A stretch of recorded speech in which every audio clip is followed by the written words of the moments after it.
Bueno, bienvenidos nuevamente al último taller de este bootcamp para los finalistas del PIT. El día de hoy, entonces, el tema es sobre métricas o KPIs y un poco también de financiamiento y cuáles son esas métricas que hacen más sentido para los inversionistas. Entonces, los dejo con su tallerista el día de hoy, Augusto Moreno, bienvenido. Y te dejo también para si quieres dar así una presentación tuya y que te conozcan un poquito más. Seguro, claro que sí. De todas formas, tengo un espacio ahí en las slides para presentarme. Les dejo, en todo caso, mi página web. Ahí hay un par de datos acerca de lo que hago y también pues la posibilidad de mantenernos en contacto a través de las redes sociales y los formularios. Este momento es muy valioso, así que hay que aprovecharlo al máximo y por eso es que prefiero por supuesto, iniciar y compartir mi pantalla, no sin antes presentarme. Voy a compartir mi pantalla para comenzar. Listo, ahí creo que lo estamos viendo. Perfecto. Bueno, pues muy buenos días, muy buenas tardes, donde sea que se encuentren. Yo soy Augusto Moreno y estoy muy feliz de hacer parte de esta conversación para hablar específicamente acerca de financiación, de lo que busca potencialmente un inversionista al momento de generar procesos de entrega de recursos y también acerca de métricas, algunas métricas muy básicas, generales, pero que considero importantísimas a tener en cuenta, sobre todo en etapas tempranas y en etapas de aceleración. Y aún más sabiendo que estamos en un contexto de negocios con base tecnológica que crecen rápidamente y que por supuesto requieren mostrar resultados.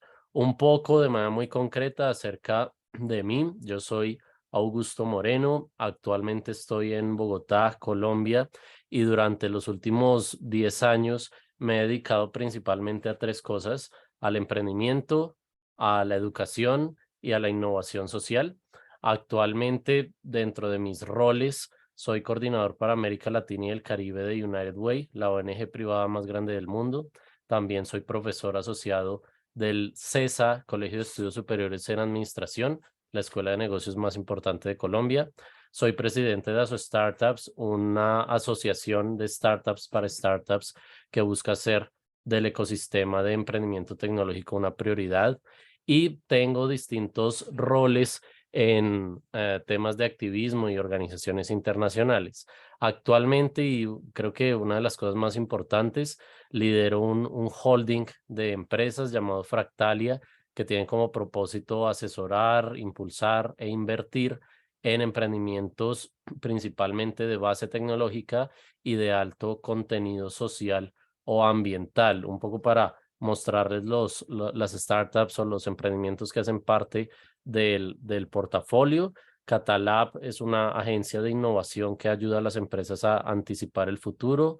Rentu, una app que le permite a millones de personas generar ingresos a través de rentar cosas que tienen y que no usan tanto.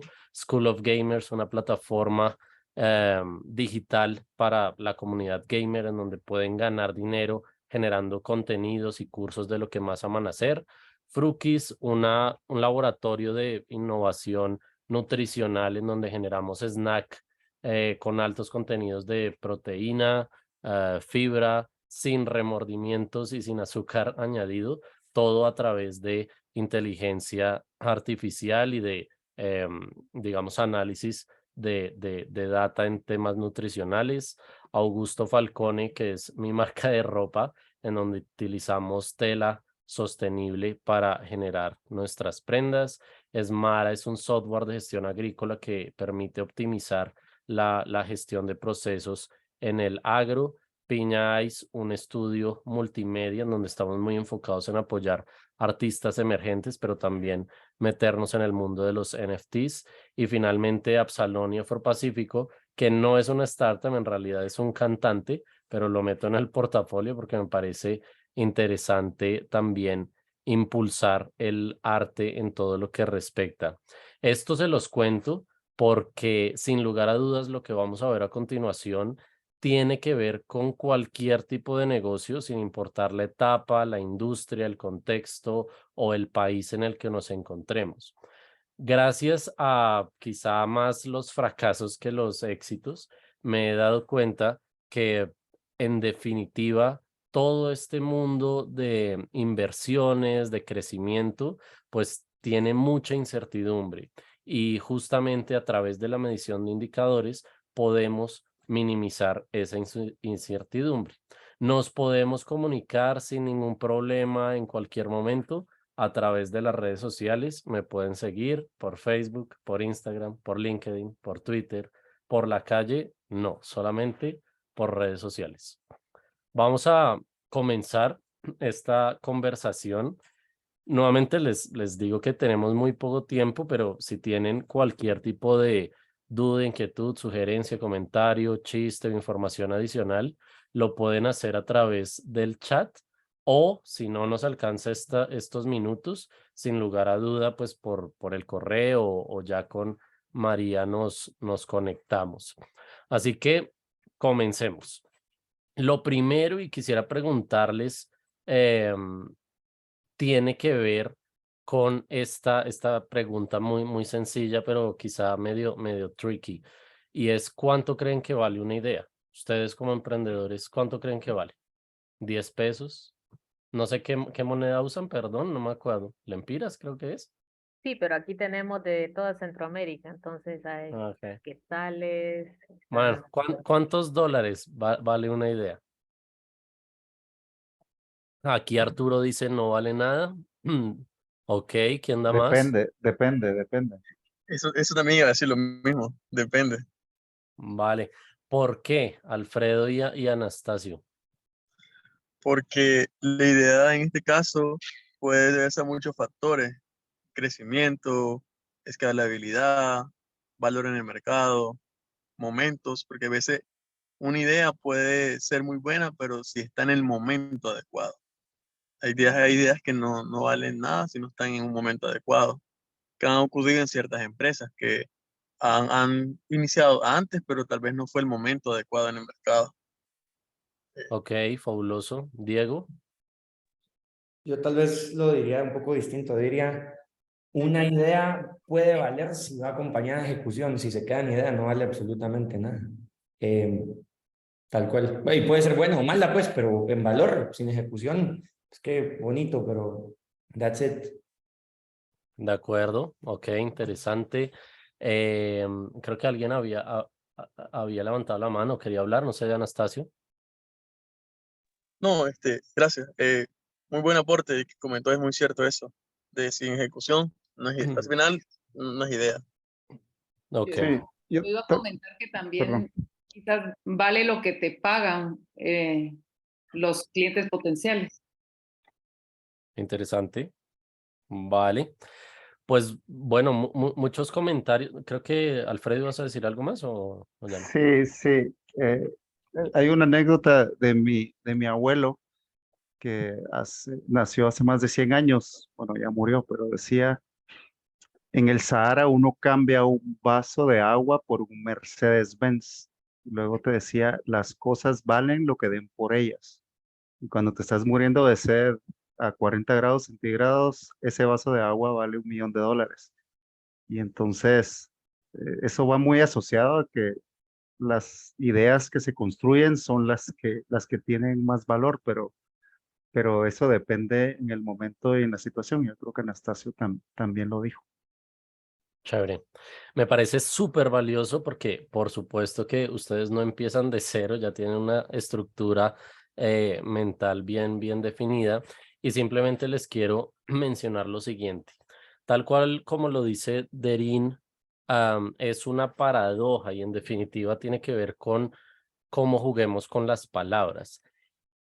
De alguna u otra forma, las ideas per se pues no valen nada a menos que haya un mercado que esté dispuesto a entregar su tiempo o su dinero a cambio de ella, ¿vale? Y aquí hay una gran diferencia entre, por ejemplo, el valor y el precio. El precio lo podemos poner nosotros como emprendedores, ¿vale? Y podemos decir, este bien o este servicio vale X pesos, dólares, euros o lo que sea. Pero el valor, en definitiva, lo define el mercado y lo define la interacción que tengamos con ellos. De esa manera, nosotros pues podemos ponerle el precio que queramos, porque el Excel el Excel respalda todo y en un Excel todo se ve bonito, pero al final, pues es el valor que generemos al cliente lo que va a convertir esa idea en algo próspero, que tiene que ver con viabilidad, sostenibilidad y escalabilidad. Y justamente a partir de la generación de valor es que nosotros debemos establecer esas métricas o esas perspectivas de crecimiento. ¿Por qué lo digo? Porque entendiendo que muchos de ustedes están en etapas, llamémoslo tempranas o de crecimiento, a veces pensamos que por una proyección en una hoja de cálculo o por una recomendación de un par de personas, pues ya tenemos el mundo arreglado y en definitiva no es así.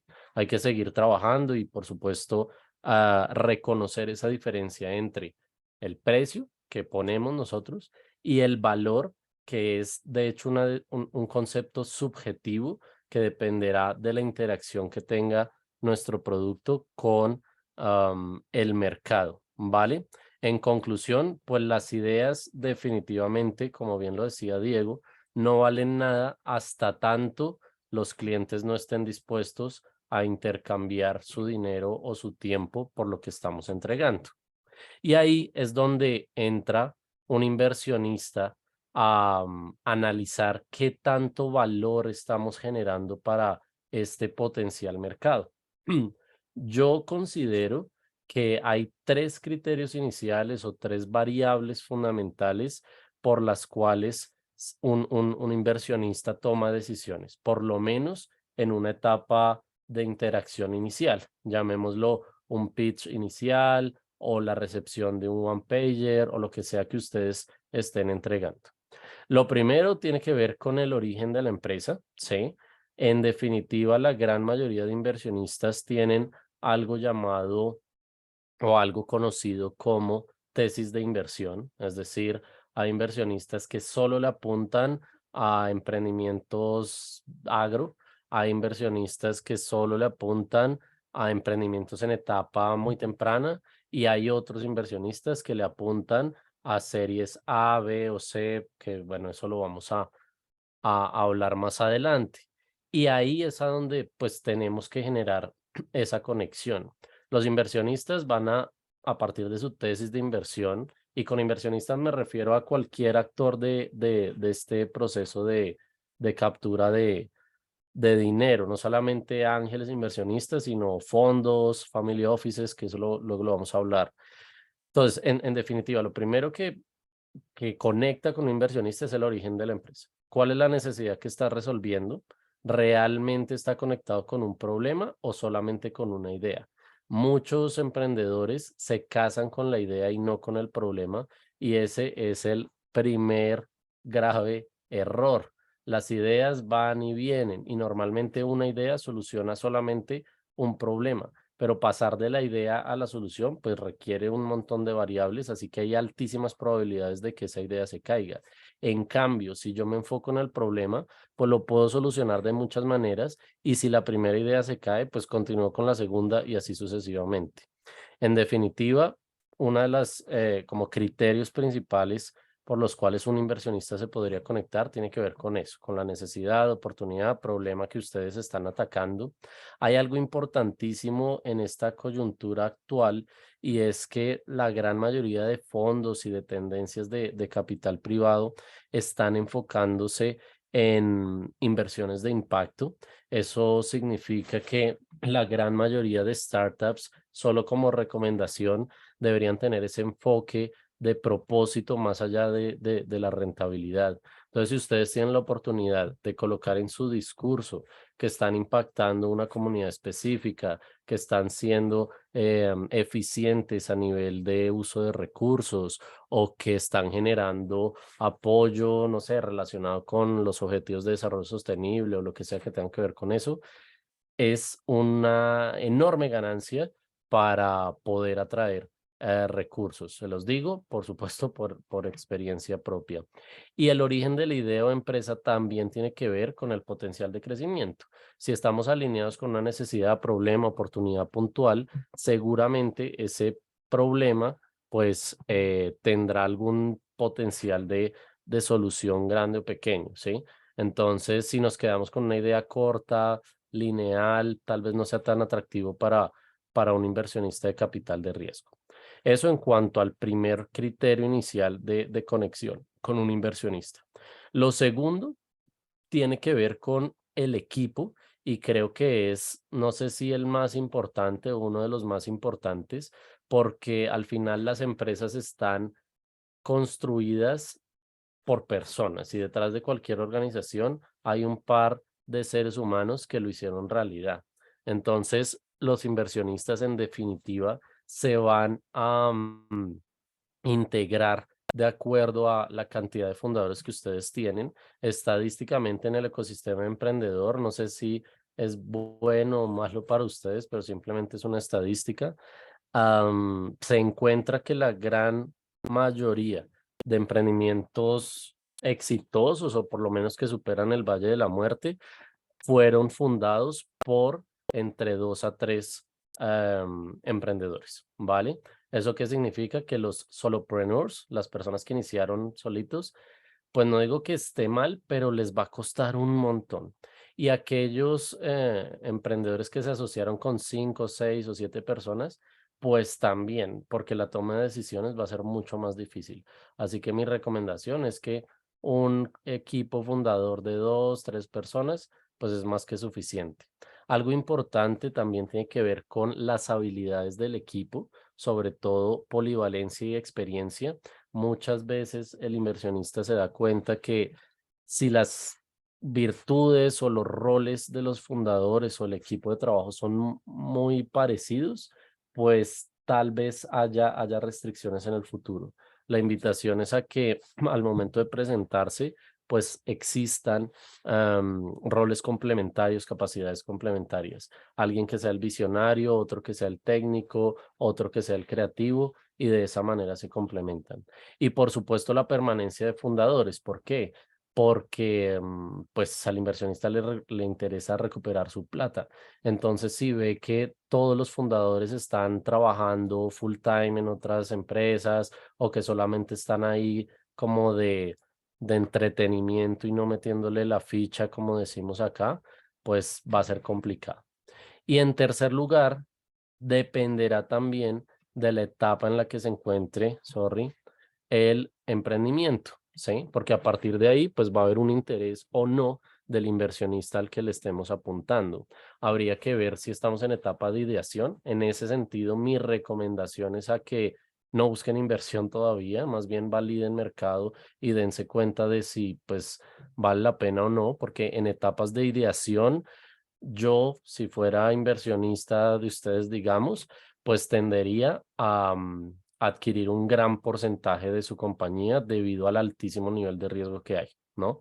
Entonces, pues ahí habría que ver a conveniencia de ustedes que es mejor. O si estamos en validación y crecimiento, pues evaluar la posibilidad ya no de interactuar con un Friends, Family and Full, sino con un ángel inversionista, una aceleradora, etc. Esas son las primeras bases y en definitiva lo que hay que tener en cuenta antes de buscar inversión y antes de generar métricas para mostrar resultados. En qué nos estamos enfocando a nivel de problema, cómo es nuestra interacción con el equipo de trabajo y en qué etapa estamos. Y a partir de ahí, el inversionista normalmente en negocios de base tecnológica va a tomar decisiones en torno a 3 variables muy importantes. La primera quizá la más pues crítica, el nivel de riesgo al que nos estamos enfrentando. Estamos en un contexto, entiendo yo, me corriges, María, de negocios de base tecnológica. Aquí entiendo que todos de alguna u otra forma tienen un componente tecnológico y eso lo que busca en definitiva es que gracias a la tecnología, pues el crecimiento y digamos el flujo de caja sea acelerado, no que sea lineal como los negocios tradicionales, sino que de alguna otra forma tenga un crecimiento de 2, 5 o 10x versus el valor de la inversión. Sin embargo, es entendible que debido a esta alta perspectiva de crecimiento, pues puede haber un altísimo nivel de riesgo. ¿Por qué? Pues porque antes de facturar, tal vez el enfoque de la startup sea buscar clientes, usuarios o lo que sea, y con esa masificación de usuarios ahí sí comenzará a generar dinero. Eso lo entiende normalmente un inversionista que esté relacionado con este tipo de negocios. Sin embargo, pues también tendrá que ver hasta qué punto tolerar ese riesgo, porque no debe ser infinito. Hay muchas startups, sobre todo pues con el auge en América Latina que se dio desde 2017 gracias a la inversión inyectada en Rappi, una startup colombiana, que prácticamente las startups se enfocaron en aumentar usuarios, quemar dinero, lo llamamos nosotros, sin ningún tipo de resultado. Y en este punto, después de pandemia, muchos inversionistas tal vez se han arrepentido de invertir a la loca, pues, y de no contemplar de manera efectiva esos niveles de riesgo. Así que definitivamente, pues un inversionista va a evaluar esos niveles de riesgo. ¿Cómo? A través de métricas, como por ejemplo, pues cuánto he gastado versus cuánto he generado, la volatilidad del crecimiento a un inversionista esperaría que el crecimiento, pues obviamente fuera fluctuante, pero que tuviera una tendencia al alza y no que por el contrario, históricamente, tal vez fuera algo más, más lineal, y eso por supuesto que representa riesgo. El segundo factor de decisión de un inversionista tiene que ver con el componente tecnológico. Si estamos hablando de startups, pues tiene que haber inmerso un equipo que tenga claro conocimiento de lo que está haciendo. Y en ese sentido se busca un equipo robusto en temas de desarrollo. Aquí, pues, versiones hay muchas, hay emprendimientos que comienzan tercerizando el servicio, mandando contratar el desarrollo del producto mínimo viable a una agencia de software aparte, y no digo que esté mal. Lo que sucede es que los tiempos de respuesta van a ser mucho más lentos y en ese caso, pues tal vez corramos el riesgo de no cumplir a satisfacción con todos los requerimientos del cliente y o del inversionista. Además, hay que tener mucho cuidado con los temas de propiedad intelectual, porque, por ejemplo, si nosotros desarrollamos el software con un tercero, probablemente ese tercero o sea dueño del desarrollo, del código, o nos lo alquile en el futuro y básicamente vamos a estar amarrados de alguien que ni siquiera hace parte del negocio. Y finalmente, que es un factor importante, tiene que ver con el componente de innovación que tenga nuestro negocio. Podemos tener un gran producto, pero si no nos diferenciamos de la competencia, en definitiva, tal vez para un inversionista no le parezca tan atractivo porque podría invertir en esa otra competencia que es más fuerte. Así que siempre deberíamos tener ese factor diferencial para mostrar ante un inversionista. Esta introducción es para mostrarles desde el mindset de un potencial inversionista, llamémoslo ángel, llamémoslo fondo, llamémoslo lo que sea, de en qué invertir y en qué no, por lo menos qué factores tener en cuenta al momento de tomar una decisión. Y eso, por supuesto, que está relacionado con la fase en la que nos encontremos. El nivel de exigencia de un inversionista está muy relacionado con la etapa en la que nosotros estemos. Este gráfico es muy representativo, puede variar, pero simplemente es un esquema general de cómo debería funcionar el crecimiento de una empresa de base tecnológica, ¿vale? Como ustedes saben, pues las empresas de base tecnológica buscan iterar, crecer y generar un crecimiento exponencial en usuarios, en ingresos y en las demás variables que se tengan en cuenta. Sin embargo, al inicio, normalmente, por todas esas validaciones y por esa captura de información, requieren quemar dinero o gastar más dinero de lo que reciben. ¿Eso qué implica? Que si nosotros hiciéramos un gráfico del flujo de caja versus el tiempo, ¿sí? Nos encontraríamos que al inicio el emprendimiento pues está en una fase de crecimiento en otras variables menos de dinero, ¿vale?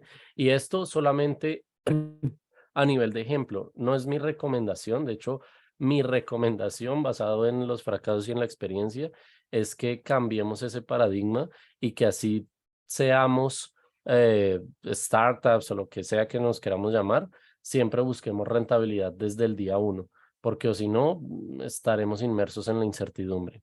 Entonces, simplemente mencionarles que un emprendimiento normalmente de base tecnológica va a pasar por esta etapa de gasto de dinero más de lo que recibe y esta etapa se conoce como Valle de la Muerte. Tal vez ustedes ya han conocido este concepto. En cuanto a tiempo, no se sabe, depende del tipo de negocio y demás, pero se estima que este tiempo, pues de acuerdo al historial de startups, puede estar entre 2 a 5 años más o menos, ¿vale?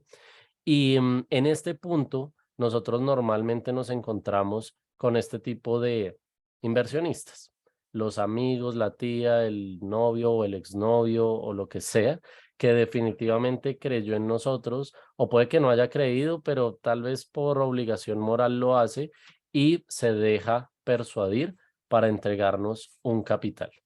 Ese tipo de inversionistas se conoce como las 3 Fs, los friends, la family y los fools, que yo lo cambio para ser un poco diplomático, lo cambio por fans, pero definitivamente son personas que creen ciegamente en nosotros, tal vez no tienen todo el capital del mundo, pero sacan un par de billetes del bolsillo para apoyarnos, ¿vale?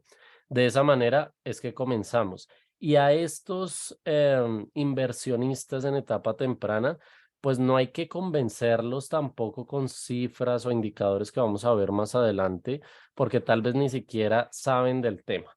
Ahí hay que convencerlos desde la emoción y desde la posibilidad de transformar el mundo, prácticamente. Hay otro tipo de inversionista, llamémoslo, que son las incubadoras, ¿sí?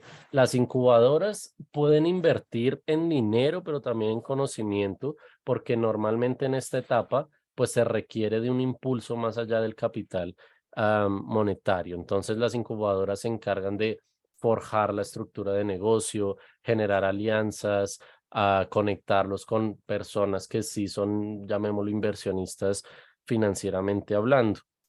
Y va a llegar un momento, ojalá al que todos ustedes puedan llegar en un futuro, llamado break-even o el punto de equilibrio financieramente hablando, y es el momento en el cual lo que entra a la caja comienza a ser mayor que lo que sale, ¿vale? A estas alturas, solo por darles un dato, muchas startups en Colombia, en América Latina en general, por más grandes que parezcan, no han llegado a ese break-even. Ejemplo, y aunque ustedes no lo crean, Rappi. Rappi tiene millones de usuarios, un montón de sedes en América Latina, pero aún así están gastando y gastando dinero. Así que, pues, habría que ver en qué momento llegar a este flujo de caja. Pero más o menos, a partir de perspectivas y de crecimiento, se puede encontrar que las startups ya comienzan a generar valor y eso lo que significa es que los clientes están generando compras recurrentes, ya se vuelve un hábito de uso, la startup, etcétera. Y aquí ya entramos en otro proceso de inversión, en donde aquí ya entran los ángeles, inversionistas, personas que sí están dispuestas a entregar dinero puro y duro con alto nivel de riesgo, y las aceleradoras. Las aceleradoras son organizaciones muy parecidas a las incubadoras, solo que además de conocimiento y contactos, entregan un capital, normalmente entregan un capital a cambio de una participación accionaria. Finalmente, acá ya no entramos a rondas de inversión presemilla o semilla, como lo llaman o lo llamamos en este ecosistema de emprendimiento, sino en rondas que se dividen como por letras, ¿no? Para hacerlo más fácil. Y esas rondas se conocen como series, la serie A, B y C. ¿Que cuánto se recauda en esas series? Pues depende, ¿sí? Depende justamente de estas variables. Si detrás de la startup está, no sé, Elon Musk, pues claramente en una serie A él no va a pedir $10,000, él va a pedir cientos de millones de dólares porque es él y ya está, ¿vale? Pero pues definitivamente eso es muy variable. Así que una serie A normalmente puede representarse en una ronda relativamente grande de $1,000,000 para arriba. Pero eso es súper, súper cambiante.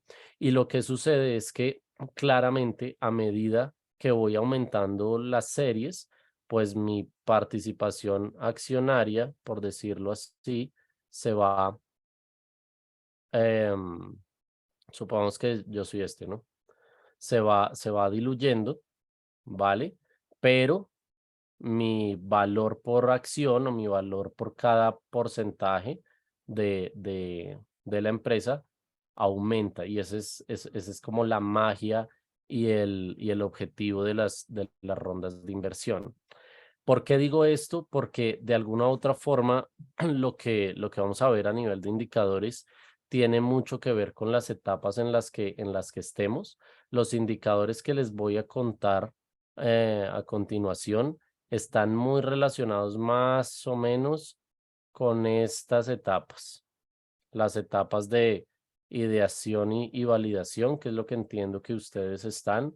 Hay algunos que ya tienen ventas, hay otros que tal vez no tanto, pero en definitiva son indicadores que lo que buscan es mostrar esto, mostrar este punto de quiebre, ¿sí? Y estas perspectivas de crecimiento.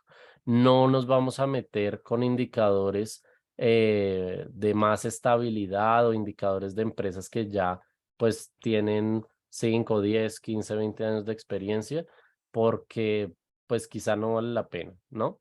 Entonces, en definitiva, mostrarles que los indicadores que vamos a ver estarán muy relacionados con estas fases de alto nivel de crecimiento.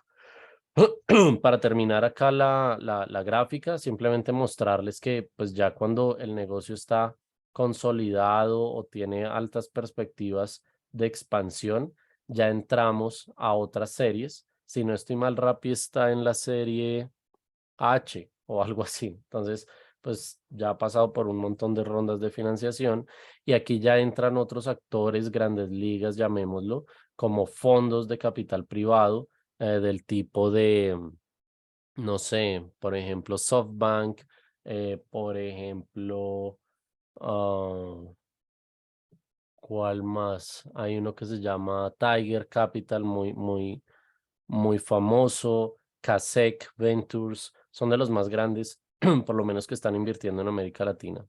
Y luego entran los fondos de capital privado que tienen que ver, por ejemplo, con los family offices, los fondos de pensión enormes, los grandes bancos que pues tienen el dinero del mundo y que se encargan de invertir cuando a estos ya no les alcanza, ¿vale?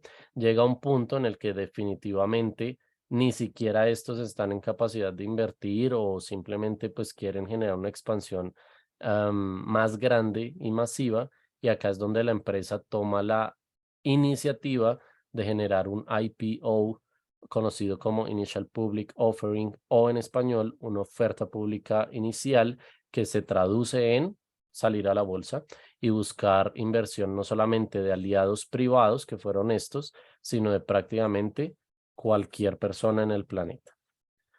Bueno, ¿tienen preguntas, dudas, inquietudes hasta acá? Pongan un 10 si todo bien en el chat y un 0 si todo mal.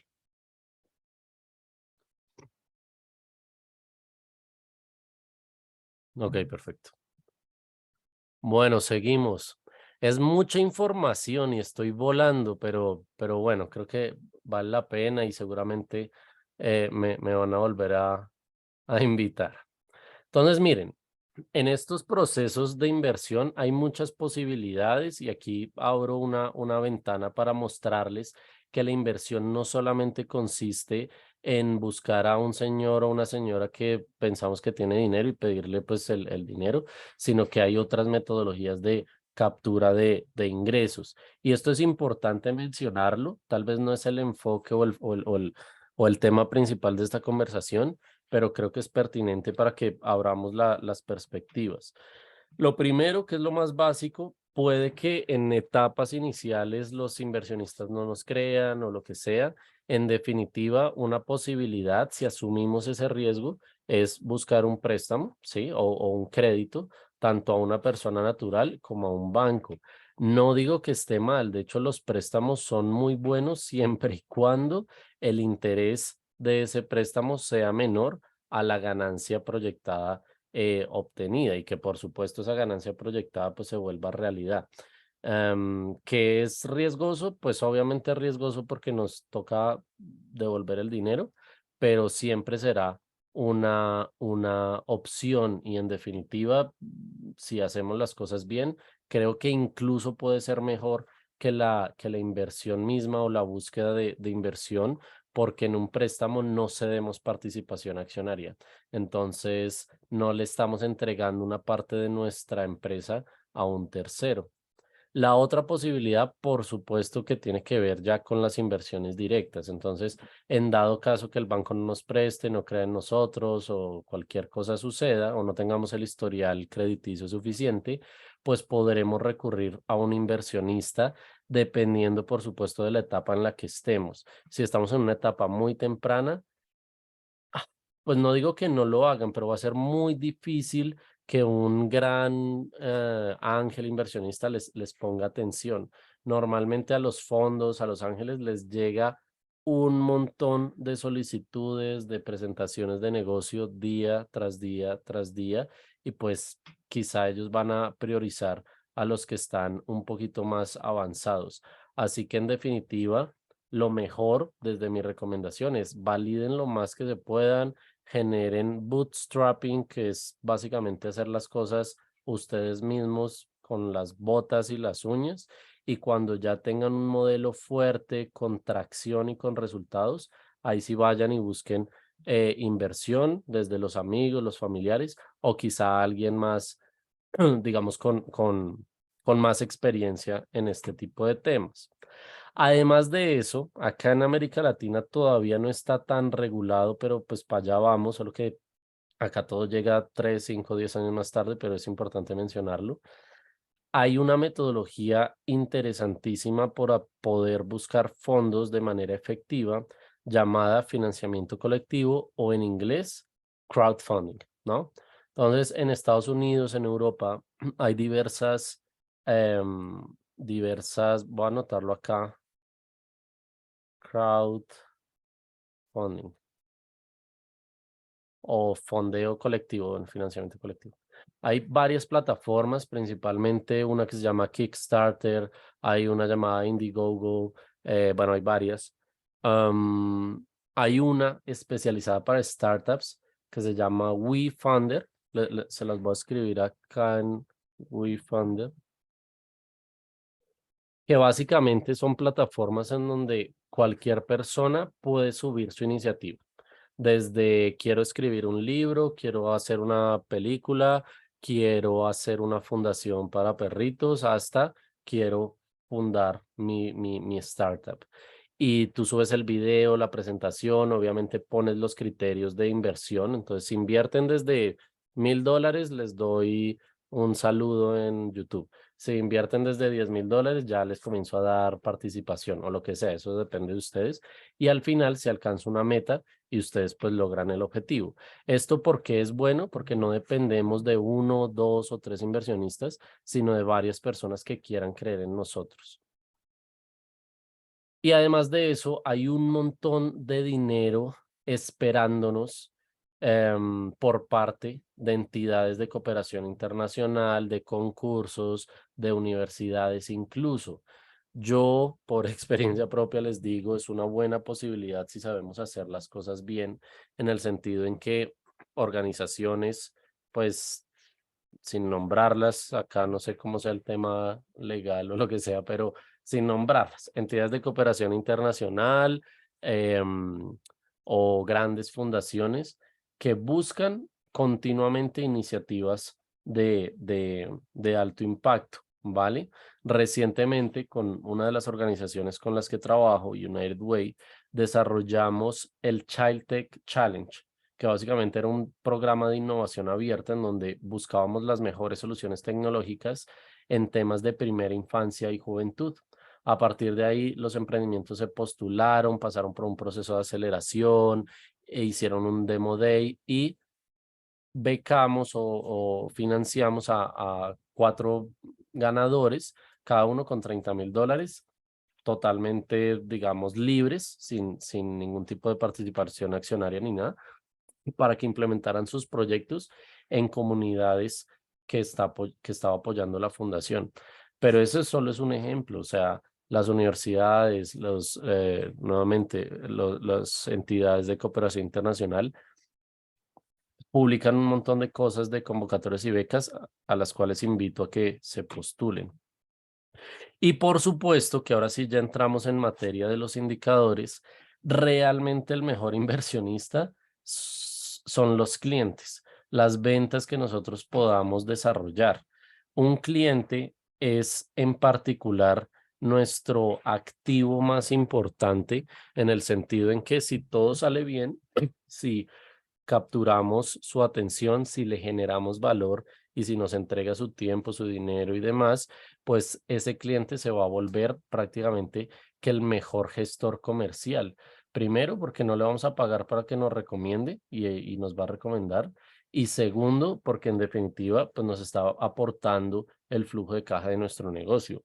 El objetivo y la recomendación que tengo para ustedes es que obviamente busquemos inversión, hagamos lo que queramos, pero enfoquémonos en generar un buen servicio y entregar el mejor producto posible. ¿Listo? Y ahora sí, les quiero hablar acerca de un par de indicadores que no son exhaustivos, no son definitivos, no son los únicos, y tampoco pues quiero decirles que sean como los que obligatoriamente tienen que mostrar, pero en definitiva son los fundamentales para demostrar que estamos creciendo y que como startup tenemos altísimo potencial de escalabilidad y llamémoslo de rentabilidad a futuro, ¿vale? Estos indicadores son muy sencillos, de alguna u otra forma son incluso hasta intuitivos y la invitación es a que a partir de un kit de inversión los vinculemos. ¿Qué significa un kit de inversión? O normalmente también lo llaman un data room, ¿no? Es una carpeta o como, no sé, algo en donde tengamos lo que normalmente siempre pide un inversionista. En definitiva es lo siguiente, tomen nota. Lo primero es un one pager. ¿Qué es un one pager? Básicamente es la hoja de vida de mi emprendimiento. Entonces, antes de tener una presentación de 10, 15 o 57 slides, tengamos una hoja que tiene dentro el nombre de la empresa, la descripción, la solución, el problema a resolver, las métricas, qué estamos buscando, a dónde queremos llegar, el equipo de trabajo y el contacto principalmente, ¿no? Obviamente podemos meter un montón de cosas, pero pues es que en una hoja no alcanza. Entonces, eso es lo primero, un one pager, importante. Segundo, obviamente que un deck de inversión. Ahora les puedo mostrar un poquito un deck de una de las empresas de School of Gamers en donde estamos buscando inversión para que entiendan un poco cómo funciona esa estructura, pero seguramente ustedes ya la conocerán. Básicamente es una presentación que describe todo el roadmap de nuestro emprendimiento partiendo de el problema, necesidad, oportunidad, el mercado, la solución, el producto, los diferenciales, la atracción, los hitos, la perspectiva de crecimiento, la oferta de inversión, el equipo y el contacto. Eso más o menos, pues a grosso modo. ¿Y qué más tiene que incluir? Tal vez proyecciones financieras, ¿sí? Un tema de presupuesto importante en ese data room, pero en definitiva, pues este tipo de métricas, ¿vale? Si tienen alguna duda o lo que sea, no duden en irla escribiendo en el chat como para que nos rinde y podamos tener un espacio de discusión. El primer indicador que quiero hablarles es el costo de adquisición de clientes o el CAC o el Customer Acquisition Cost, que básicamente representa cuánto nos cuesta traer un cliente nuevo, ¿sí? Cuando me refiero a traer un cliente nuevo, pues seguramente tiene que ver con todos los gastos de marketing y ventas que estoy teniendo. Así que básicamente el CAC es una relación en un periodo específico, un mes, por ejemplo, y como las startups son tan aceleradas, pues normalmente tengo que hacer métricas cortas. Entonces, supongamos en un mes o mes a mes, yo tengo que medir este CAC, y ese CAC es una relación entre todo lo que gasté en marketing y ventas en ese mes específico, dividido los clientes adquiridos en ese mes específico, ¿vale? Y ojo, porque hay dos perspectivas para ver el CAC. Uno en torno a los usuarios y otro en torno a los clientes, son diferentes. Por ejemplo, usuarios es el que descarga la app, clientes es el que paga más allá de descargarla. Entonces podemos tener de alguna u otra forma un CAC para usuarios, ¿sí? Y un CAC para clientes que adquirieron el producto, ¿vale? Y de esa manera yo puedo encontrar que, por ejemplo, si gasté $3,000 en un mes específico en gastos de marketing y ventas y logré que la aplicación la usaran 150 personas, pues me da, espera un momento que estoy oxidado, les aseguro que antes podía hacer estos cálculos con la mente, pero ya no me da. Miren, más o menos lo que me está diciendo esto es que tengo o estoy gastando $20 por cada cliente, ¿vale? Eso es lo que me está diciendo, ¿listo? ¿Que es bueno o es malo?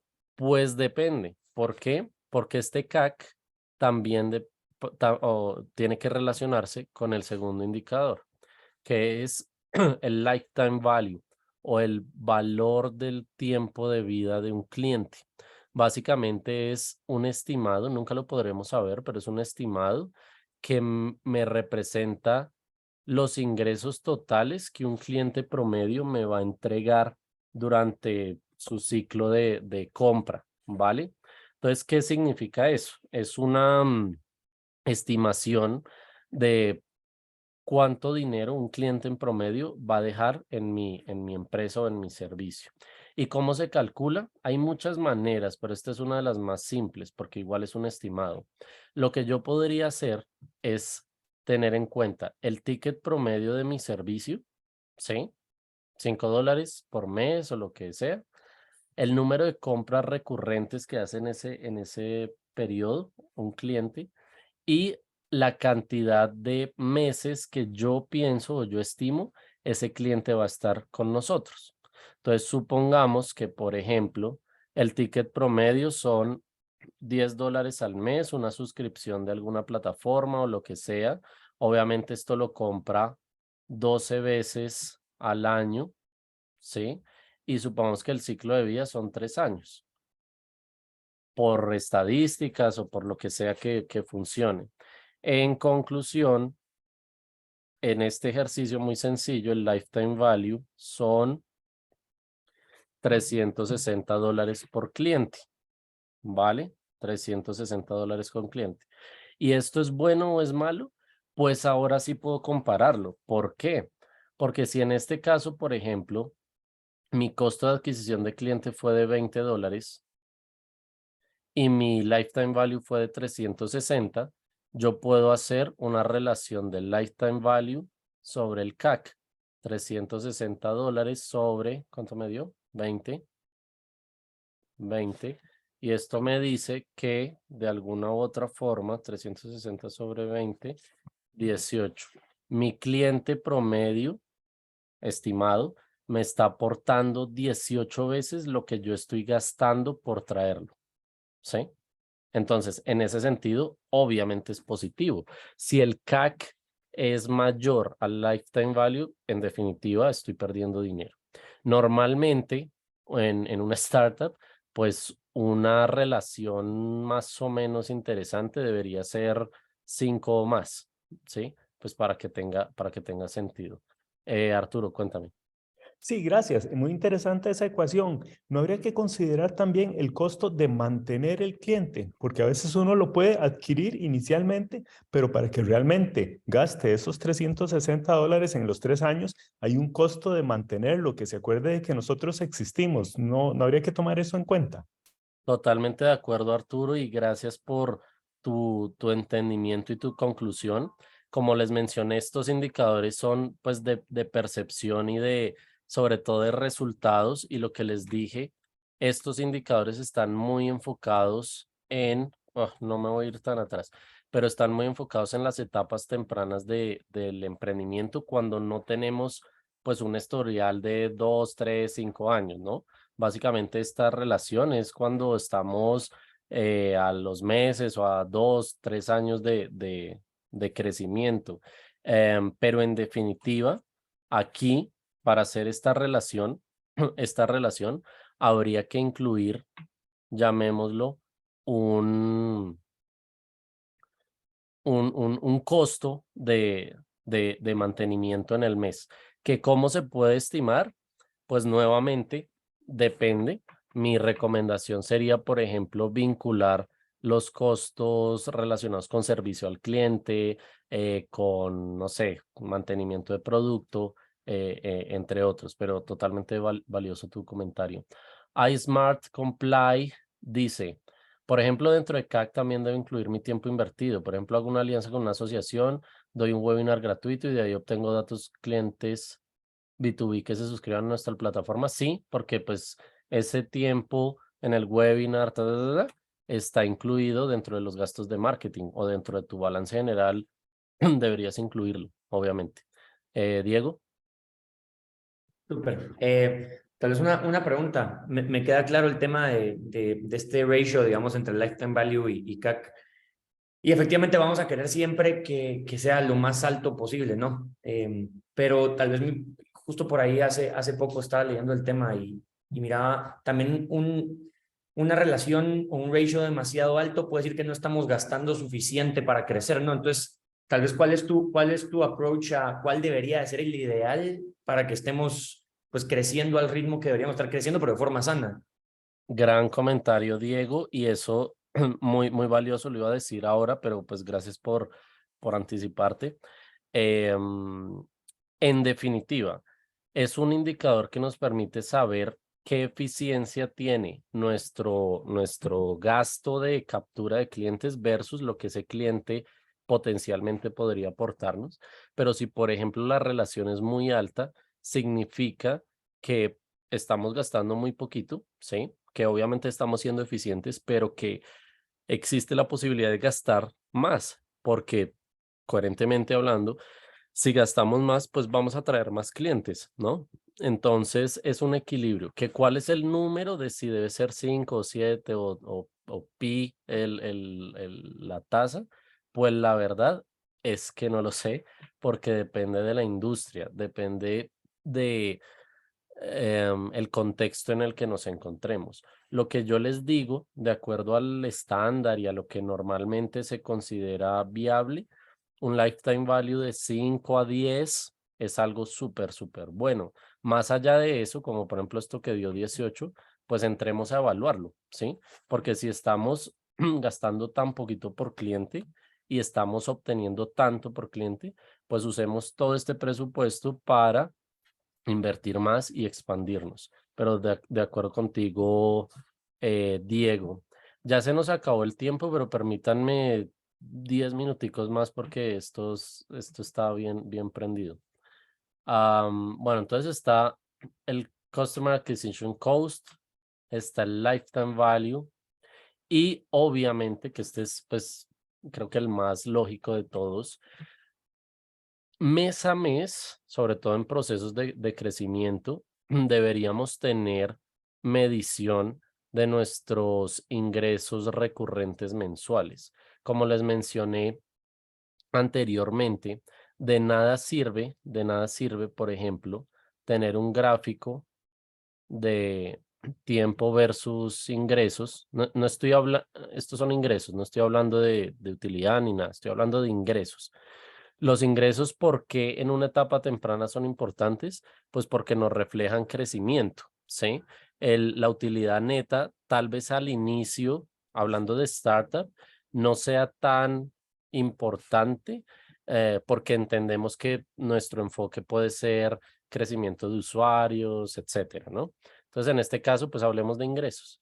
Si yo veo que, por ejemplo, estoy así, tan, tan, y después, boom, y me caigo, y me caigo, y me caigo, aquí hay un problema, ¿vale? Aquí hay un problema. No significa que tenga que ser todo felicidad y que siempre vaya así, eso es técnicamente imposible, pero que la tendencia mes a mes sí sea creciente, ¿vale? La tendencia, no necesariamente todos los meses, pero que haya picos y valles está bien. ¿Y qué es lo que representa esto? Pues mi perspectiva de crecimiento. Si yo puedo demostrar unos ingresos recurrentes crecientes, ¿sí? Puedo asegurarle al inversionista y decirle, señor o señora, estamos en una tendencia favorable, ¿vale? ¿Cómo se puede representar los ingresos recurrentes? Pues simplemente todo lo que me ingresa neto, ¿vale? Es decir, quitando cancelaciones o devoluciones, porque pues eso al final no es un ingreso real. ¿Qué implica ingresos recurrentes? Dependiendo del modelo de negocio que ustedes tengan. Puede ser suscripciones, puede ser licencias, puede ser alquiler de cosas, puede ser lo que ustedes estén haciendo con sus negocios.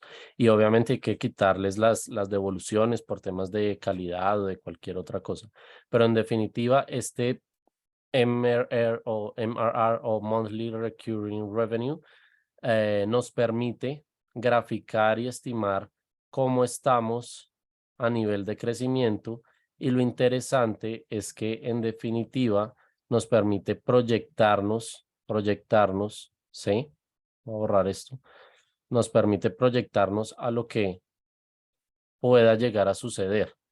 Lo que estoy poniendo en líneas punteadas, pues es un imaginario, pero estadísticamente hablando, puede generar un gran nivel de convencimiento hacia el inversionista. Y este es súper importante también en etapas tempranas y es conocido como el burn rate o la tasa de quema de dinero. Como les mencionaba, en el Valle de la Muerte, normalmente gastamos más dinero de lo que generamos. Y acá básicamente lo que deberíamos estar estimando es cuánto dinero estamos gastando por mes. ¿Listo? Entonces supongamos que recibimos una inversión inicial de $500,000 para invertir en nuestro negocio, súper increíble. Y en el banco o los socios teníamos $100,000, ¿vale? Entonces, al final, pues en el balance inicial, comenzando un periodo específico que yo tengo que definir, tenemos $600,000. Supongamos que tenemos una operación antes de la segunda ronda de inversión y en esa operación pues nos vamos a gastar $400,000. Durante 6 meses nos dimos cuenta que nos gastamos $400,000. Eso significa que pues el número de meses son 6 y aquí el burn rate en este caso serían $200,000 sobre 6 meses igual a 200,000 sobre 6 meses, pues en promedio estoy quemando $33,000 por mes. Ese es mi burn rate, ¿sí? Entonces, ¿qué me permite saber? Pues que de estos 600,000, o sea, tengo aquí como un flujo de caja de 200,000. ¿Cuánto estoy gastando? ¿Vale? Y de esa manera, pues estimo si voy bien, si voy mal, si de acuerdo a las perspectivas de crecimiento me ha ido bien o no, ¿vale? Entonces aquí es el balance inicial, o sea, lo que tengo en la cuenta inicialmente, aquí es el balance final, o sea, lo que me queda en la cuenta y eso en definitiva pues me da lo que gasté, dividido el número de meses que quiero analizar y eso me da el burn rate. Es algo pues muy sencillo y muy intuitivo. Y para finalizar, que este también es importante, porque muchos emprendimientos se enfocan en crecer usuarios, pero pues no facturan nada. Entonces hay que mirar realmente cuánto facturo por usuario para que tenga sentido. Para eso se puede estimar el ingreso promedio por usuario, ¿no? Como el ingreso per cápita, llamémoslo. Entonces, simplemente es una tasa en donde en un periodo específico, acuérdense que todo lo que les estoy diciendo es en un periodo específico y todo eso lo tenemos que repetir mes a mes durante un año para generar tendencias. El ARPU o Average Revenue Per User básicamente son los ingresos totales en ese mes, ¿sí? $30,000 sobre el total de usuarios que tengo en ese mes. Así sean nuevos, recurrentes, no me importa, porque justamente si están ahí y están ahí y están ahí y no me compran, es negativo. Entonces, el total de usuarios, supongo que tengo, no sé, 1,000 usuarios. Entonces, 30,000 sobre 1,000, pues me da $30 por usuario. ¿Qué esto para qué me sirve? Para comparar con respecto al ticket promedio en que estoy vendiendo mi producto, ¿sí? Si mi ticket es, por ejemplo, no sé, $50 por usuario, lo que significa es que hay muchos que no me están comprando, por ejemplo, ¿vale? O que no me están comprando recurrentemente, que están ahí, se inscribieron alguna vez, pero me dejaron de comprar.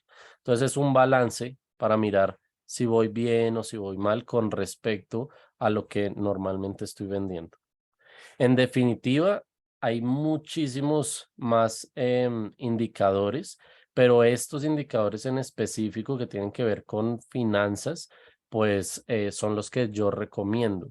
Hay otros indicadores bien interesantes, como por ejemplo el Net Promoter Score, que no tiene que ver necesariamente con crecimiento en ventas, sino con crecimiento en satisfacción del cliente. El Net Promoter Score o la calificación de los promotores, la calificación neta de promotores, pues es una encuesta rápida en donde básicamente se analiza cuál es la tasa de mi total de promotores menos mi total de detractores. Entonces, supongamos que yo tengo mi app y después del servicio le pregunto, califica de 1 a 10 tu experiencia. Y yo en mi entendimiento digo, bueno, los que me calificaron de 8 a 10 son promotores, los que me calificaron de 5 a 0 son detractores y el resto son neutros. Entonces yo digo, vale, del 100%, del 100% de los encuestados, el 80% me calificó en este rango y el 10% me calificó en este rango. Eso significa que el Net Promoter Score en este caso pues sería del 70%, ¿vale? Y eso lo que me dice es que el 70% neto, porque estoy quitando a los malignos, pues, me califica bien, ¿sí? Sin lugar a dudas, pues esta es una conversación enorme, pero simplemente para resumir y para invitarlos como invitación final, es a que nos enfoquemos en 4 áreas que yo considero pertinentes se deben medir en una organización sin importar su etapa. Y esas 4 áreas están muy relacionadas con un esquema conocido como el Balance Scorecard, que es un tablero de mando, ¿sí? Propuesto por Michael Porter, gran empresario académico de Harvard, que dice que para el crecimiento de una empresa se tienen que tener en cuenta indicadores en 4 perspectivas. 1, perspectivas de cliente, por ejemplo, el Net Promoter Score. 2, perspectivas de crecimiento interno, como por ejemplo eficiencia de un proceso, productividad, cuántas unidades por hora estoy haciendo. 3, perspectiva financiera, por supuesto, ventas recurrentes, costo de adquisición de clientes, todo lo que hemos visto. Y esta que a veces pasa desapercibida, pero que definitivamente es importante, y es la perspectiva de crecimiento y aprendizaje. Entonces, crecimiento en empleados, crecimiento en áreas de conocimiento, ¿sí? Temas de clima laboral, por ejemplo, reputación, niveles de reputación, rankings de alguna otra cosa que estemos participando. Hay un montón, Forbes siempre pone las 100 startups, yo no sé qué. Bueno, estar ahí es válido, ¿vale? Y eso pues hace parte de lo que hay que medir. Mucho por charlar, mucho por compartir. Me encantaría conocerlos pues más a profundidad. Seguramente nos contactaremos en el futuro. Acá está mi correo, mis redes sociales y ante todo, muchas gracias por este espacio. Yo muy contento de poder compartir este conocimiento y si les parece 2 o 3 minutos para preguntas, dudas, felicitaciones, insultos, lo que quieran. Está perfecto. Diego. Súper, no, primero que nada, gracias, Augusto. La verdad es que súper provechoso todo lo que nos comentás. Tal vez desde tu perspectiva del lado de inversión, me gustaría ver a cuál de las dos le das más valor, a estar usando el lifetime value o el customer lifetime value, que lo multiplica ya por margen, ¿no? Entonces te da como que algo más real de decir cuánto le gano, porque puede ser que sea carísimo el producto, pero realmente no le gane. Entonces, tal vez hará un poco más de sentido ver cuánto le gano en vez de cuánto le cobro contra cuánto me cuesta adquirirlo, no sé. Válido, Diego, y gracias por complementar lo que mencioné. El lifetime value se puede enfocar desde los ingresos, que fue lo que les mencioné, pero también desde las ganancias. Entonces ahí habría que restarle pues los costos y gastos de la operación para saber realmente no solo cuánto me entrega el cliente a nivel de ingreso bruto, sino realmente con cuánto me quedo de ese cliente.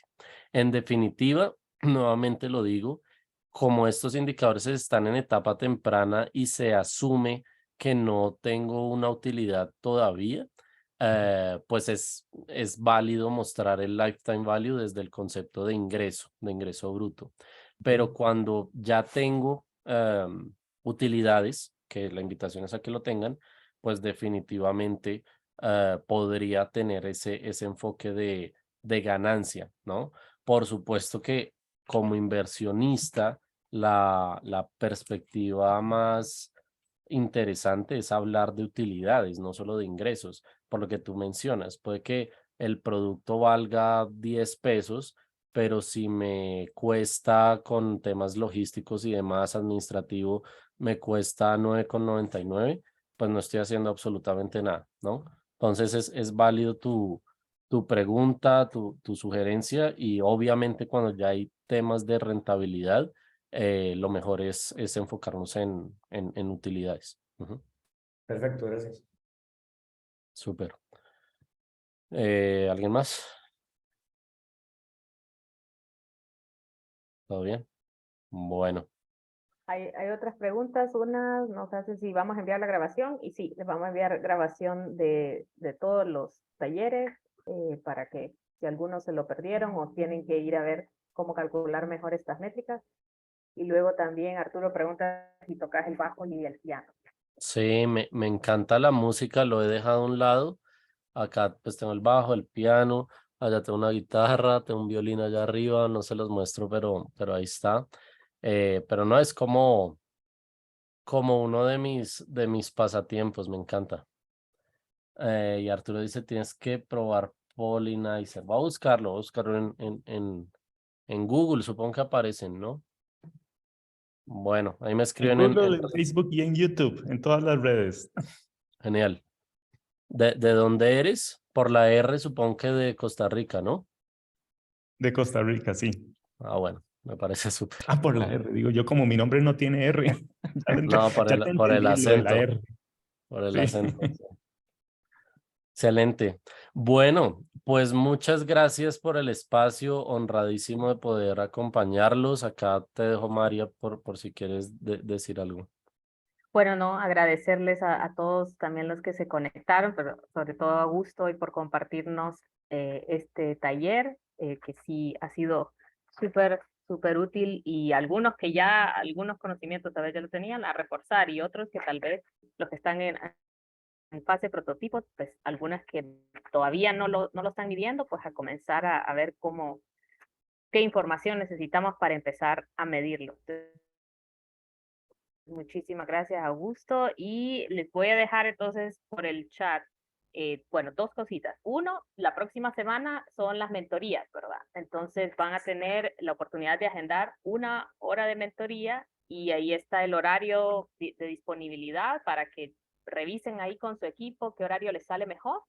Y les voy a poner también un enlace a una autoevaluación o una evaluación de diagnóstico, que también la mencionamos el primer día, pero esta la necesitamos para que la complete tal vez el fin de semana, y así en la mentoría ya los mentores tienen un poquito más de información en distintas cosas de equipo, de ventas, de estas métricas, en qué fase están y si hay algo en lo que se les pueda apoyar. Entonces ahí les dejo el enlace de autoevaluación o de diagnóstico, y también les voy a compartir, lo voy a compartir también por WhatsApp, porque si hay alguien también que se le va ahorita, pero lo quiero poner acá también para que escojan los horarios de mentoría, que es un calendar que les voy a compartir.